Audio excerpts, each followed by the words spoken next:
আসসালামু আলাইকুম। পৃথিবীর যে প্রান্ত থেকে দেখছেন সবাইকে সালাম ও শুভেচ্ছা জানাচ্ছি। আসসালামু আলাইকুম। সো আজকের এই প্রেক্ষাপটে বাংলাদেশে রাজনীতিতে কোন পরিস্থিতির দিকে যাচ্ছে এবং আমাদের সুৎখুর মহাজন ইনুস, ফ্যাসিস্ট ইনুস, তার মুভমেন্ট কি? সে কি সেফ এক্সিট চাচ্ছে, না রাজনীতিতে থাকতে চাচ্ছে, না ক্ষমতায় থাকতে চাচ্ছে, না নতুন দল করতে চাচ্ছে? এই বিষয়গুলো নিয়ে বাংলাদেশের অনেকের মনে আজকে প্রশ্ন, এবং অনেকেই এটি বোঝার চেষ্টা করছেন যে আসলে ইনুস কি চাচ্ছেন। সো আসলে বেসিক্যালি ইনুস এখন কয়েকটা জিনিস অপশন হিসাবে দেখতেছেন। প্রথমত, সে ক্ষমতায় থাকতে চায়, রাজনৈতিক দল গঠন করতে চায়, আর সর্বশেষ সে যদি কোনো দিক যদি সামাল দিতে না পারে তাহলে সেফ এক্সিট নিয়ে চলে যেতে চায়। এখন প্রশ্ন হচ্ছে যে সে কি সেফ এক্সিট নিয়ে চলে যেতে পারবে কি পারবে না, তার ভবিষ্যৎ কি হবে, এগুলো নিয়ে মানুষের মনে নানা প্রশ্ন আসছে। মানুষ প্রশ্ন করছে, মানুষ একটা অস্থিরতার মধ্যে বসবাস করছে। সো আমরা আসলে তার গতিপথ এবং তার কার্যকলাপ যদি আমরা চিন্তা ভাবনা করি, বিশ্লেষণ করি, তাহলে দেখতে পাই যে আসলে ইনুস যে জিনিসটা চায় বেসিক্যালি সেটা হচ্ছে সে বর্তমানে 4 বছর, আরো 4 বছর সে ক্ষমতায় থাকতে চায়। বাট নির্বাচন ছাড়া 4 বছর ক্ষমতায় সে থেকে যাবে যদি বিএনপি থেকে বা অন্য অপরাপর রাজনৈতিক দলগুলো থেকে যদি প্রচন্ড পরিমাণ চাপ অনুভব না করে বা তারা যদি কোনো কিছু করতে না পারে, তখন সে 4 বছর ক্ষমতায় থেকে যাবে।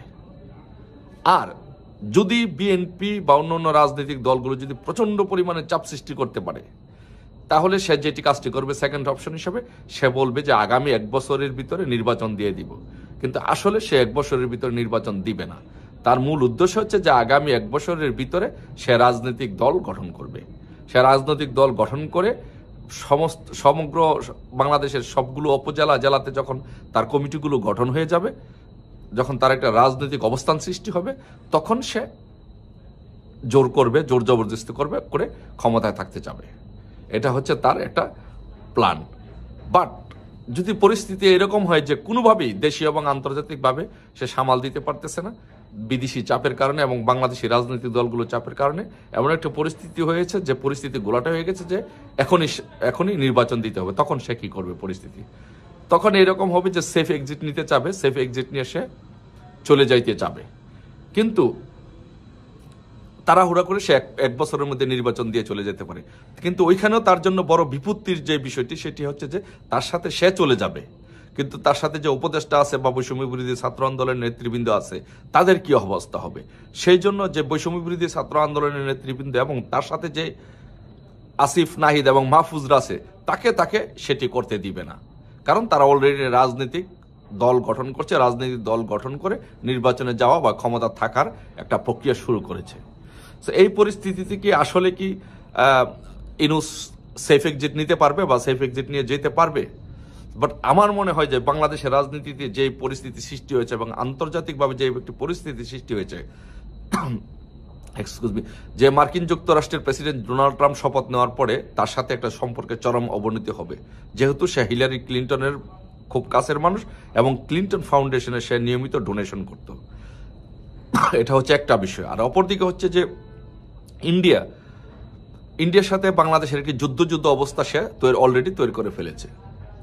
সো ইন্ডিয়া তাকে কখনোই কোনোভাবেই আর সাপোর্ট করার বা সমর্থন করার কোনো সুযোগ, ডিপ্লোম্যাটিক কোনো সুযোগই সে আর রাখেনি। এই পথটা একেবারেই বন্ধ করে দিয়েছে।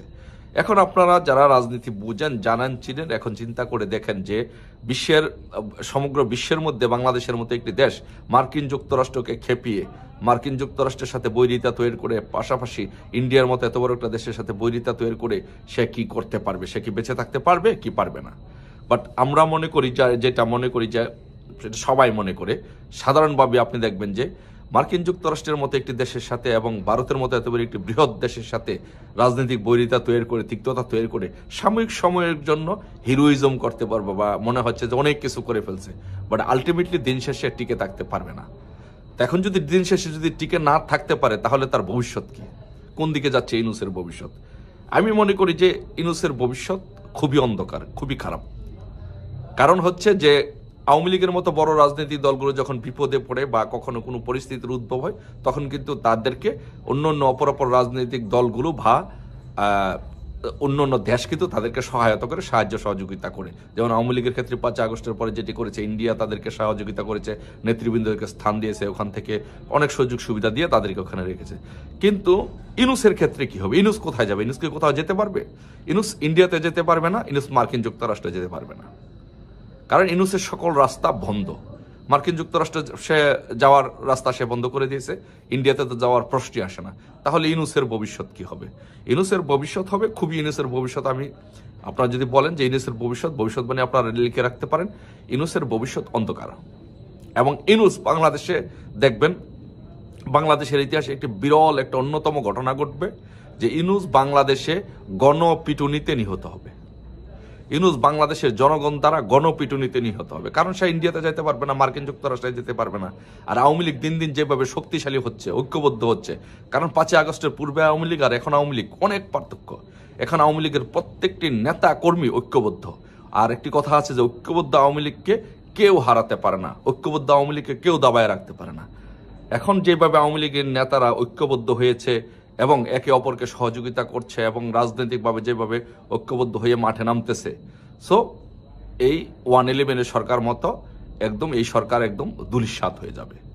কারণ ইউনূসের সাথে কেউ দিন শেষে কেউ থাকবে না। কারণ বিএনপিও রাজনৈতিক দল হিসেবে তারা ক্ষমতায় যেতে চায়, তারা প্রধানমন্ত্রী হতে চায়, মন্ত্রী হতে চায়, তারা অনেক কিছু করতে চায়, কিন্তু ইউনূস সেই সুযোগটাও তাদেরকে দিচ্ছে না, নষ্ট করে দিচ্ছে।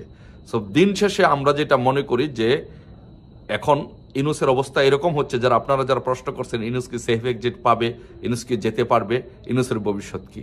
ইউনূস উত্তর হচ্ছে ইউনূস সেফ এক্সিট পাবে না, ইউনূস যেতে পারবে না।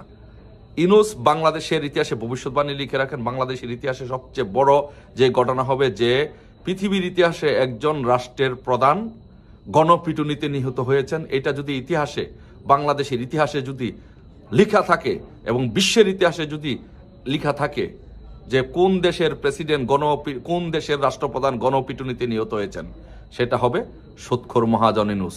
ডক্টর ইউনূস বাংলাদেশের রাষ্ট্রপ্রধান গণপিটুনিতে নিহত হয়েছেন এবং তার যে উপদেষ্টারা, মন্ত্রী পরিষদের যে সদস্য ছিল, তারাও গণপিটুনিতে নিহত হবেন। এটা হবে তার ভাগ্য, এটাই হবে বাংলাদেশের রাজনীতির ভবিষ্যৎ। সো আশা করি সকলে ঐক্যবদ্ধ থাকবেন, সকলে ঐক্যবদ্ধ থেকে এই সুৎখোর ফ্যাসিস্ট স্বৈরশাসক ইউনূসের হাত থেকে বাংলাদেশকে রক্ষা করবেন। বাংলাদেশের গন্তব্য বাংলাদেশ যেন পথ হারা না হয়, আমরা যেন সকলে মিলে বাংলাদেশকে এই সুৎখোর মহাজন ইউনূসের হাত থেকে রক্ষা করতে পারি। সবাই ভালো থাকবেন, ধন্যবাদ সবাইকে।